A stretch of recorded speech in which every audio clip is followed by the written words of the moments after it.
reach for the nightgown of the Lord. Reach!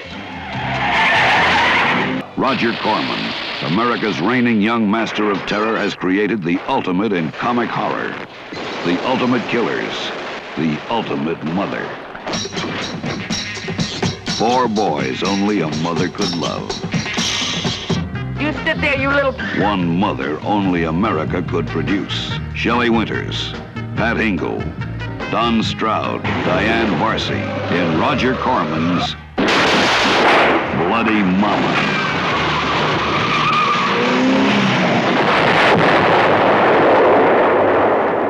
The life and death of Arizona Barker, better known for posterity as Ma Barker, has widely captured the imagination of popular society in America for nearly a century. Ma Barker has been the inspiration behind 5 Hollywood films, dozens of TV dramas, countless documentaries, 2 best-selling books, and even an opera. We know for certain that from 1931 to 1935, Ma Barker was an enabler and accomplice of the notorious Barker Karpis gang, one of the most infamous criminal gangs operating in the Midwestern United States. Alvin Karpis had 3 loves: fishing, a girl, and more than anything else, Karpis loved a machine gun. His story begins in the state penitentiary in Kansas. There he met Fred Barker. Fred invited Karpis to meet his mother. Alvin Karpis and Ma Barker were a perfect match. Their meeting began an era of crime unmatched in fantastic violence. What's the saxophone for, Al? You taking up music? In a way, this kind of music's gonna be our ticket to the better life. Meet Baby. Wow, what a saxophone. Make way for a music lover.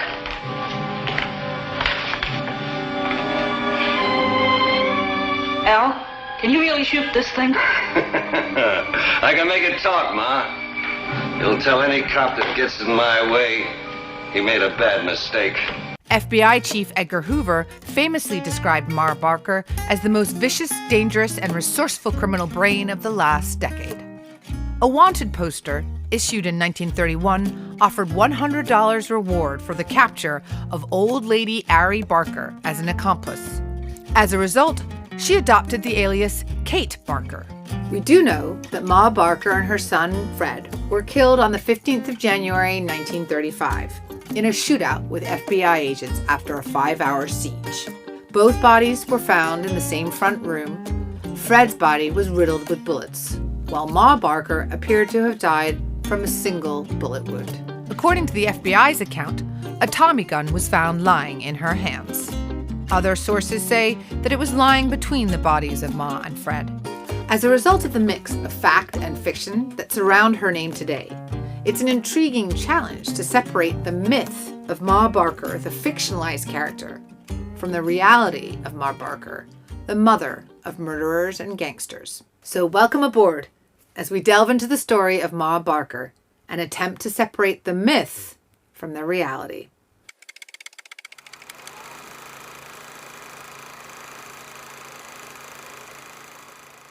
The story of Ma Barker is one of the most mythologized tales in the whole of American folk history. It's based, of course, on true events which took place in the 1920s and the 1930s. Of course, the most famous depiction of Ma Barker is the 1960 film Ma Barker's Killer Brood.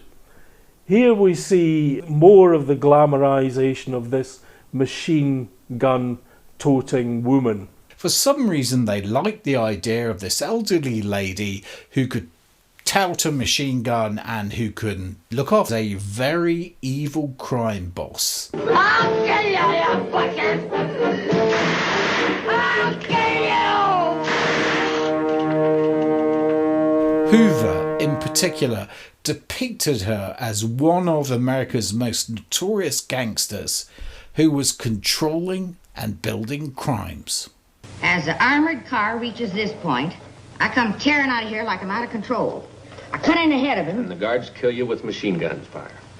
Now, who'd shoot an innocent old lady all alone in her car? Before they have recovered from their surprise. Herman cuts in behind and blocks him. I jump out and shoot tear gas through that side port. When that front guard opens up, I let him have it. Fine. Herman? Well, I come down the other side. When the driver gets out... Go on. Well, I knock him out. You kill him, Herb. And don't chicken out. Don't you worry about Herman. He may be squeamish, but he always does his part.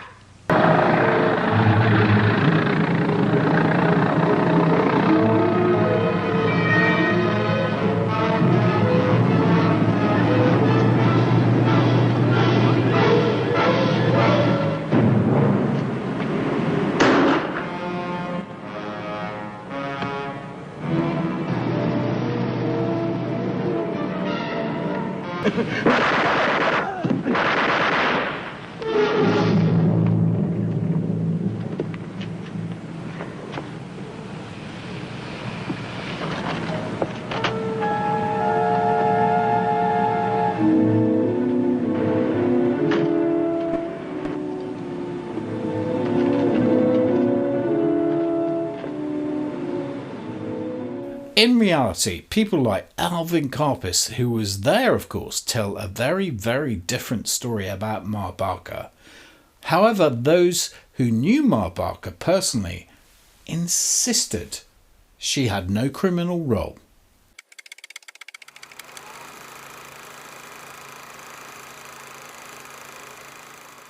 Alvin Karpis strongly proclaimed that much of the story of Ma Barker was actually manufactured as part of a disinformation campaign by the FBI to protect its reputation when she died after their shootout on January the 15th, 1935. Well, the matter of fact is no one ever heard of her until after she had been slaughtered by the FBI down in Florida down in 1935. Against the Barkers, you move by inches. On your belly. We'll wait. We got a carload of And then they built her up over the years gradually as a monster. The truth of the matter was she's an old religious, one of those holy roller religious type in the Ozarks. She never read newspapers. The only thing she listened to on the radio was hillbilly program, and her greatest pastime was working jigsaw puzzles. And as far as knowing that we were criminals, yes, she knew we were criminals.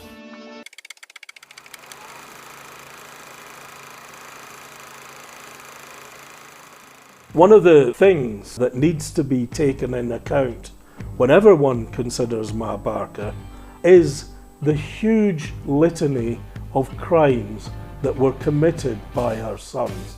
It starts in 1910. There are murders, there are jailbreaks, there are all sorts of heinous crimes going on there. Young children being run over in carjackings, bank robberies. It's all a mistake, Ma. This guy says I was in on a heist. A heist? What is that? But you know, Ma, stealing. My goodness, I hope you don't think my boys have been stealing. That's right, lady. Where are your other boys, Mrs. Barker? Why, they're home at bed, of course. Been there all night? Why, certainly they have. They're growing boys, and I insist that they get to bed every night at 8:30. I don't know what got into Herman wandering around so late at night like this. How'd you know he'd be here? Well, I didn't know. I went into his room to see if he was covered up. He's had the sniffles, you know. And he was gone. Not having a phone, and not knowing which way to turn, I came running down here to see if you could help me. Look, Sheriff, I'm out $150, and I want you to do something about it. My goodness, it don't seem like that carnival took in that much business. How would you know, lady? That'll be enough, you two. Mrs. Barker, it's beginning to look like your boy is mixed up in the theft of this man's money. Why, I don't see how that could be.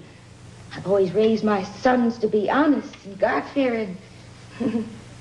Why, they go to church every Sunday. I'm not interested in whether they go to church or not, Mrs. Barker. Fact of the matter is, your boys are under suspicion for several other robberies around here. That's a lie. That's a fact, Mrs. Barker. And if I hear about there being mixed up in anything else around here, I'm gonna run you and your brood right out of town. Talk about police persecution. You're nothing more than... That'll be all, Mrs. Barker. Now take your brat and get out of here. You gonna prosecute this little crook? On the evidence you've given me? What about this kid starting up my merry-go-round?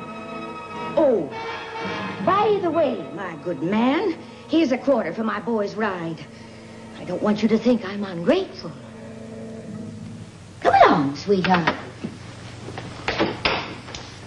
It's almost beyond comprehension, the huge number of criminal acts committed by the sons of Ma Barker. For the avoidance of doubt, let's take a moment to list the crimes of Ma Barker's boys.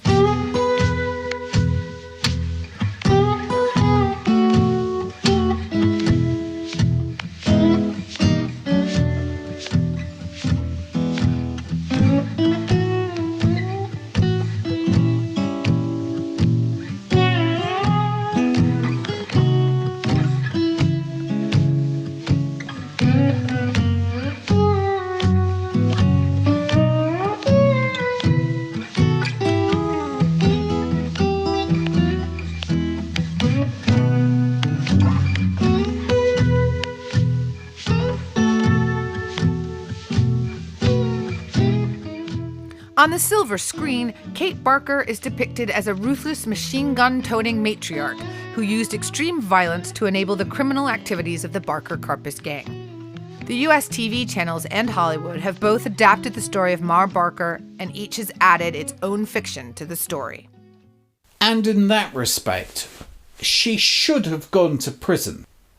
She would have gone to jail because she was an accessory and an enabler.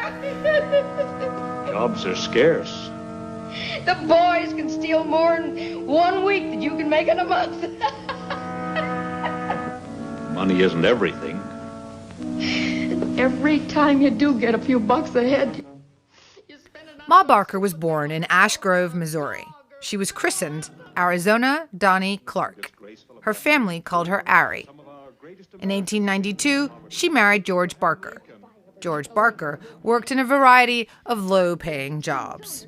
An FBI document states George Barker was shiftless, and then states that the Barkers had no interest in their son's education, describing all of them as more or less illiterate. Around 1928, George Barker left Ma Barker. The FBI claimed that George left Ma Barker because she'd become loose in her moral life and was having outside dates with other men.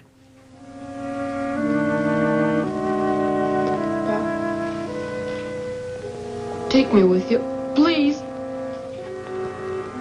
Son, I'll send for you. It is certainly true that since 1940, a succession of Hollywood movies have each added their own twist to the evolution of the Ma Barker myth.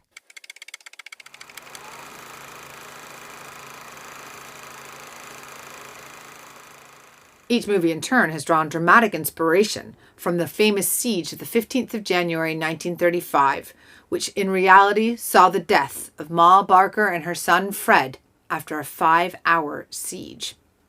The first movie to dramatize the Florida siege was the 1940 movie Queen of the Mob, also known as The Woman from Hell, and it was directed by James P. Hogan. This movie may well have been the birth of the idea that Ma Barker was handy with a hand grenade. Come on, Mrs. Webster. We're federal officers. You're under arrest. Mom. You hear that? Out there to find us here.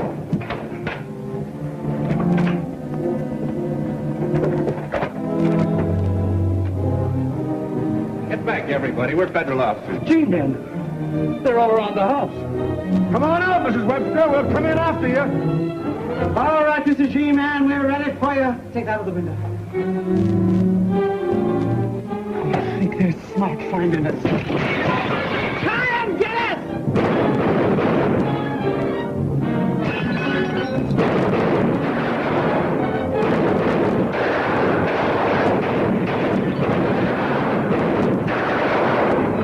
You better surrender, Mrs. Webster. You haven't got a chance. Try and take us and see if we haven't got a chance.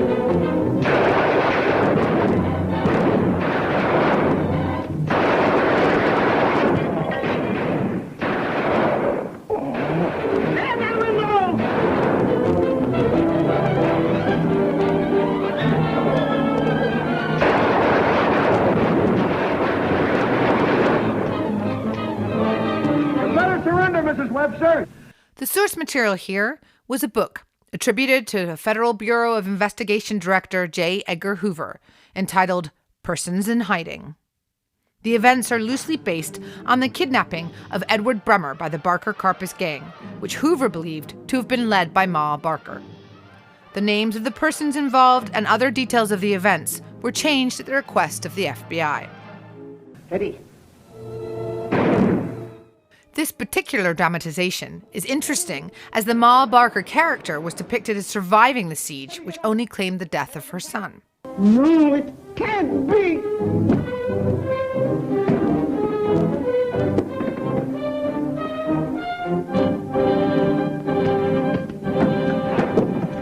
up your hands, Mrs. Webster. You're under arrest. There is a school of thought that the reason for this was pressure from the FBI to detract attention away from the fact that an elderly lady was shot and died in the real-life shootout. All right, Mr. G-Man. You win. In 1960 came Ma Barker's Killer Brood, which accurately depicted the fact that both Ma Barker and her son Fred had died in the shootout.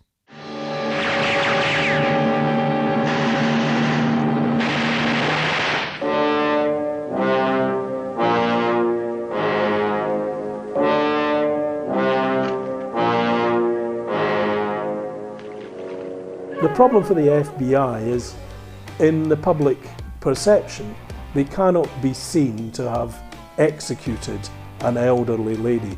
She had no chance.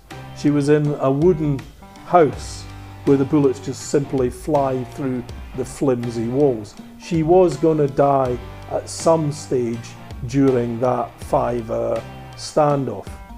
It was in Hoover's interest and the FBI's interest, therefore, to build this reputation that actually what they had done was to kill an evil mobster who was a danger to society and who was happy to pick up a machine gun for the most callous ends. That's why we suspect that the FBI played a large part in the genesis of this idea that we have this female elderly mobster who is such a menace to America.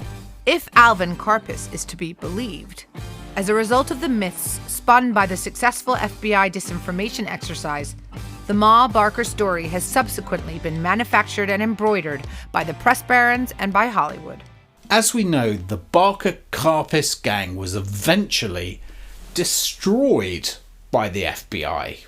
But in the end, we have ended up with this impenetrable mess concerning the woman of Kate Barker, otherwise known as Ma Barker. Hello, Pan. Come on in. Ma's inside.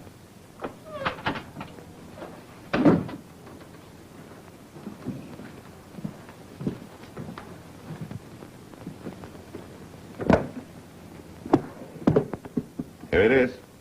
$100,000. $100,000 for $300,000. That's good business for you. There's no use going over that again. Your money's hot. I tell you it isn't. They didn't get the serial numbers. They always take the serial numbers, no matter what they say. I'll have to ship your money out of the country. Have to stay on ice 2 or 3 years. Even then, it's going to cost me another $100,000 to get rid of it. That means I'll net only $100,000 on a deal. You'll net $100,000. An even break all around. You count my money, I'll count yours. Let that alone. I've got to see the money. I've decided to get rid of it myself. If you can do it, I can do it. You mean the deal's off? That's what I mean. But I think... Shut up. That's all. All right. It's a pretty raw deal for me. We'll take care of that money, too. What is this?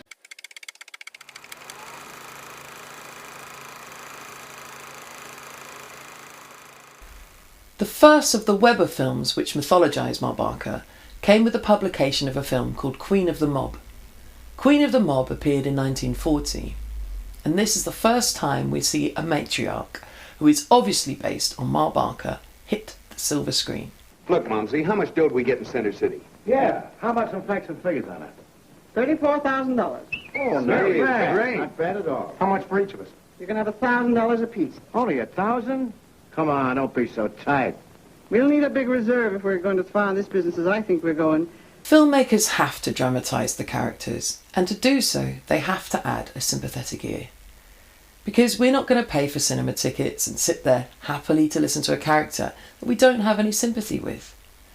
Therefore, in the hands of the finest screenwriters, the finest directors and producers, these characters take on an allure and a glamour that they really didn't deserve in real life. So Queen of the Mob is the first stepping stone towards this business of mythologising Kate Barker, better known to posterity as Ma Barker. We need to look not much further than the episode of The Untouchables. The Untouchables was a very well-loved TV series, and of course it dealt with an episode of Ma Barker and her sons. And in this particular film we go much further. Ma Barker not only fires machine guns, but she throws grenades. She's a one-woman army. She's capable of fighting any war against any man. We know for absolute certain that Ma Barker died after a 5-hour FBI armed siege of this small wooden house in Florida on 15th of January 1935. We know for certain that Kate Barker's sons Herman, Lloyd, Arthur, and Fred were lifelong crooks who had no respect for the law. We know that all 4 sons ended up dead. In St. Paul, Edward G. Bremer was kidnapped by the Barker Karpis mob. The trail led to this cottage at Lake Weir at Ocklawaha, Florida. There was a desperate 4-hour gun battle. Ma Barker, mother and leader of bandits, was killed with her gangster son Fred. Ma Barker was firing one of those machine guns when she died. I think we can see the mythology really beginning to take shape. This idea of the machine gun toting woman who is now the ultimate Rambo. She's the precursor to Rambo. She can do anything. She's firing at people with a machine gun which has a never-ending supply of bullets. However, shootout. It makes it more as if the odds were relatively even. And here there was a chance that 3 people in a wooden shack could now survive against an army of FBI agents by lobbing grenades out of the window. There are elements of this production where the final siege is depicted more honestly. There are a large number of FBI agents. In Ma Barker's Brood, the FBI are depicted as 2 local officers and 2 FBI. People like Fred Barker, as they had such a long litany of crimes behind them, that for them it was either going to be the electric chair or it was going to be prison for life. With the result that these guys had no option but to try and fight to the bitter end. The fantastic career of Ma Barker is just about ready to get underway. Down on the floor, the members of the committee have already taken their places at the hearing table. This is Mr. Frank A. Milan, Mr. Charles Hayden, standing the chairman of the committee, Mr. Paul McGrath, and on Mr. McGrath's left, Mr. William W. Smithers. We're ready to get underway. Here's Chairman McGrath. All right, I'll call this hearing to order. Ladies and gentlemen, may we have order and absolute quiet? If you please, sir. Now, I'll ask the photographers and reporters, kindly take your seats, please. Return to your proper places now. The film clip we've just seen is from a 1960 TV series called The Witness. Many of America's most notorious criminals were killed before they could face justice in the court of law. The idea behind the Witness series was to improvise for television a series of dramatized committee hearings focusing on some of the most infamous criminal episodes of American history. The Witness was a remarkable TV series which was made in America and attempted to put on trial the main figures of the criminal world from the 20s and 30s. It was a very interesting attempt to make it possible to put characters like Ma Barker on trial, as she might have been. What they did, very cleverly, was to take real attorneys, people who were at the top of their profession and who were used to going into court and mounting a case. They then charged the accused, played by actors, who were able to get underneath the skin of the character and to respond to the attorneys in the way that they felt appropriate. Kate Barker? Mr. Chairman, this is Kate Barker, and I am Henry Stanhope, here to represent her. Very well, Mr. Stanhope, we're very pleased to see you. You may share that table with your client. Will you be seated now, sir? Thanks. No, Mrs. Barker, will you remain and be sworn? Raise your right hand. You solemnly swear the testimony you're about to give is the truth, the whole truth, and nothing but the truth, so help you God? Yes, I do. State your full name. This is Kate Barker. Be seated, please. Mr. Chairman? Sir?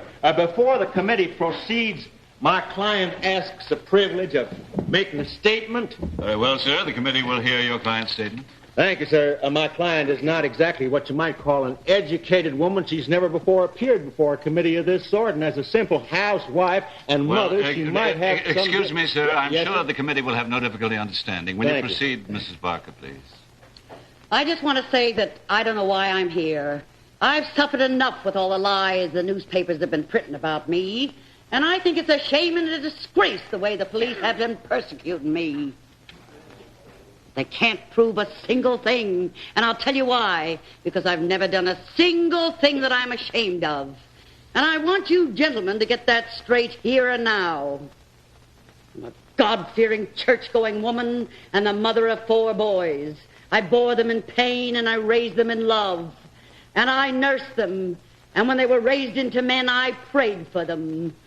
And then when my husband left me alone with my brood of 4, I protected them.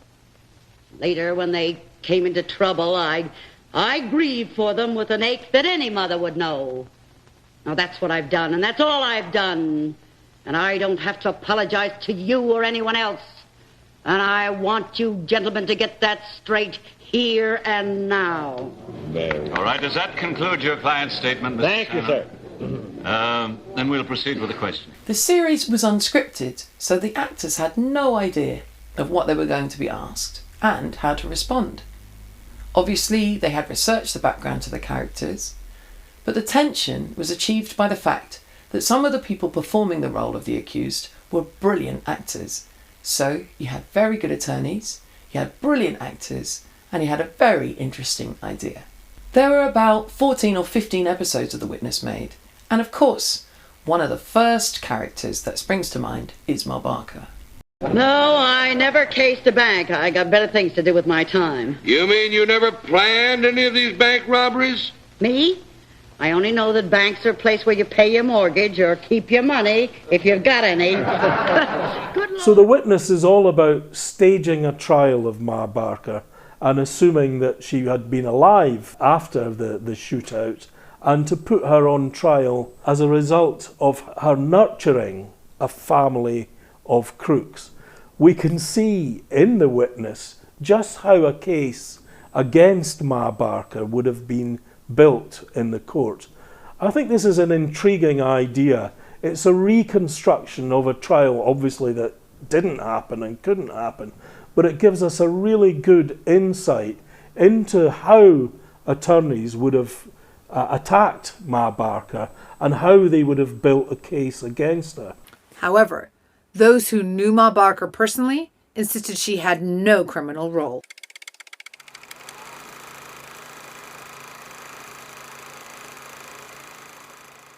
There's a great deal of evidence to suggest that following the death of Ma Barker, the FBI, in order to restore its reputation and to bolster its reputation, had to depict Ma Barker as an evil genius who was a machine gun toting villain. In reality, there was a great deal of sympathy for the view that she was an unsophisticated hillbilly woman who was deeply religious.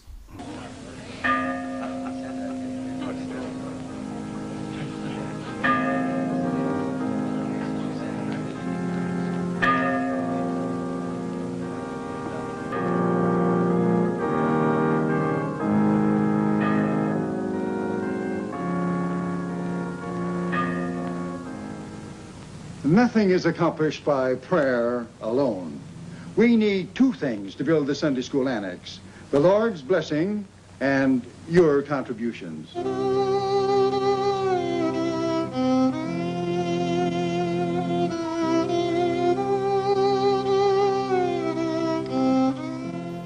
Ma Barker had no inkling of how to commit crimes or how to organise crimes. Without a doubt, she knew about the crimes committed by her sons. She was an accessory to those crimes. She booked accommodation under a false name. She travelled with her sons, and she was there to give them an alibi. So there is no question that she was heavily involved and had knowledge of all of the crime. Difficult myth to unravel than the story of Ma Barker, alias Kate Barker, born Arizona Barker. Ma Barker has been presented to posterity as a monstrous criminal mastermind controlling and directing the activities of the infamous Barker Karpis gang. What we will never know is how much of the Ma Barker mythology can be supported by the hard facts. However, we do know that all 4 of Ma Barker's sons are recorded as committing crimes from as early as 1910, when Herman was arrested for highway robbery after running over a child in the getaway car. Over the next few years, all 4 brothers were repeatedly involved in crimes of increasing seriousness, which included robbery and murder. Ma Barker's eldest son, Herman, died on August 29, 1927, in Wichita, Kansas. This Barker family was the epitome of a ruthless, uncontrollable crime family. By 1928, Lloyd Barker was incarcerated in the federal penitentiary at Leavenworth, Kansas. Arthur Doc Barker was in the Oklahoma State Prison, and Fred was in the Kansas State Prison.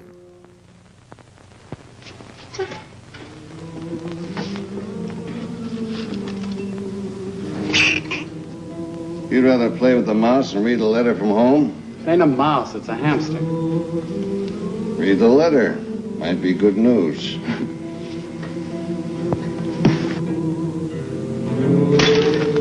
Where'd you get Chip? Connections? Put it away. Read the letter.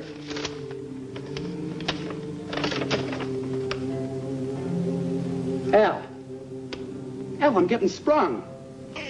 Ma's already put up the money. I wish I had a ma like that.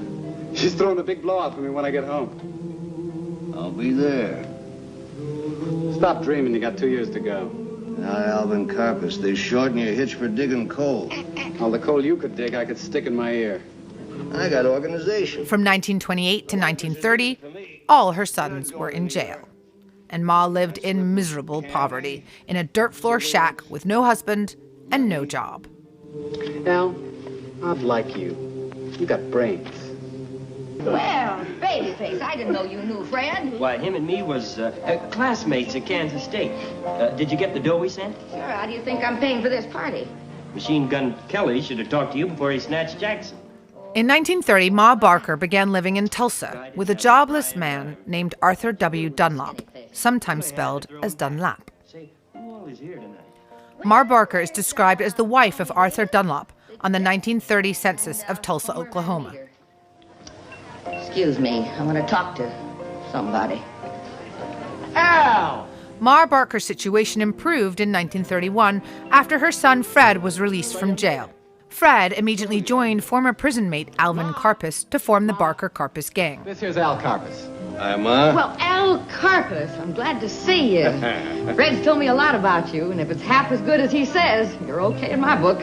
What'd he tell you? I was a fine, upstanding citizen? Ma, imagine this guy. When we were in prison, he organizes a Boy Scout troop to help him shovel coal, huh, Al? Yeah. They did their good turn. Have you located yet, Al? No, not yet. Why don't you come in with us? Huh, Ma? Sure, Al, sure. We'd be glad to have you. Huh. Where are your boys, Ma? Oh, well, it's Lloyd over there, and Doc and Herman are out on business. Oh. Said they should have been back a long time ago.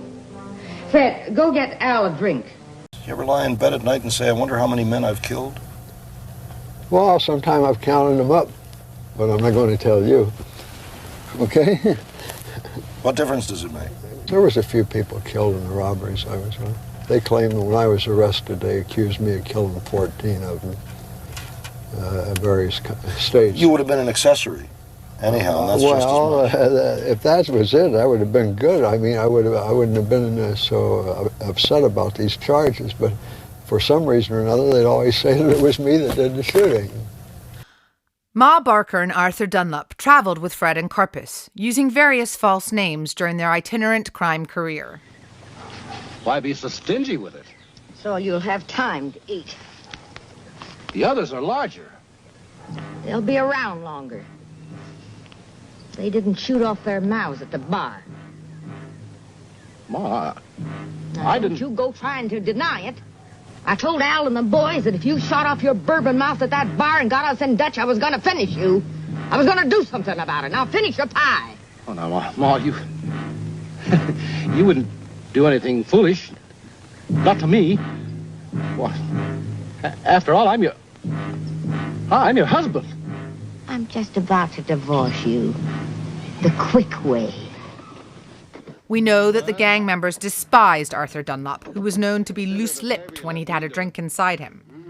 On April 26, 1932, he was killed by Fred Barker and Alvin Karpis. Doesn't seem right you doing it. Him being your own flesh and blood. Not ours, Al. Ma found and married this guy about 5 years ago. Wait a minute, I got a better idea. Doc, give me that gun.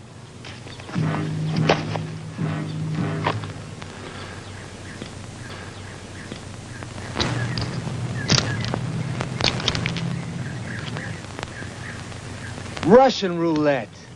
Ma, you are the slickest ever.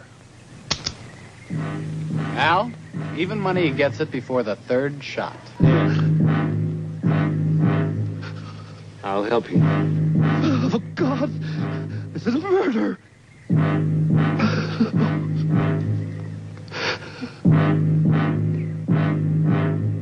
You're pretty weak, old man. Let me help you. After a series of robberies, Fred and Karpis killed Sheriff C. Roy Kelly in West Plains, Missouri on December 19, 1931, an act that forced them to flee the territory. Better luck next time.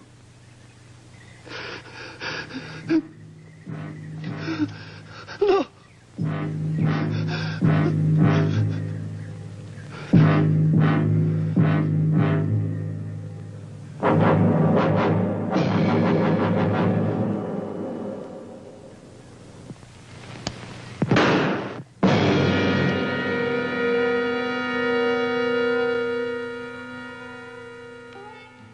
However, the whole raison d'etre for the film was to depict Ma Barker as a ruthless criminal mastermind controlling the activities of a sophisticated criminal operation. By 1970, the myth was firmly established and was further expanded by a film directed by Roger Corman called Bloody Mama. And by now, there was no stopping the growth of the Ma Barker myth. There is no doubt that Ma Barker traveled with the Barker Karpis gang under an assumed name and provided them with a series of alibis. These actions certainly made her an accessory to the crimes of the Barker Karpis gang. Your attention, please. This won't take very long. Mrs. Barker, the evidence produced here tonight reveals that you have been the undisputed leader of one of the most vicious and infamous gangs in the history of American crime. But what is more shocking to this committee is the mockery you have made of Mother and the cruel and vicious way that you have dominated and destroyed your own children. It seems certain, Mrs. Barker, that retribution for your life of crime is rapidly closing in on you. This committee has nothing more to say to you. This hearing is adjourned. There remains a very strong suspicion that Ma Barker's role in her son's crimes was falsely created by the media to increase newspaper and media sales. One man who knew the truth about Ma Barker was Alvin Karpis. It seems fitting that he should have the last word. From his book, The Alvin Karpis Story, this is what he had to say.